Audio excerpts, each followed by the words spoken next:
салом дӯстони азиз, боз як навгунии дигар дар шаҳри Кунибодом. Айни ҳол соат 11:25, имрӯз 8 декабри 2022. Ҳаво барф, борон бордиса, ҳаво хунук, нӯши заминҳо сафед шудагӣ.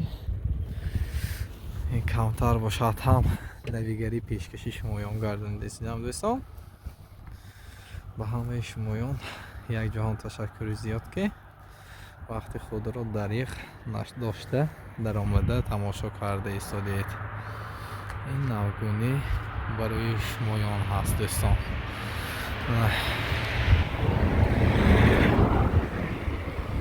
онҷо моқо барф тӯб шудагӣ.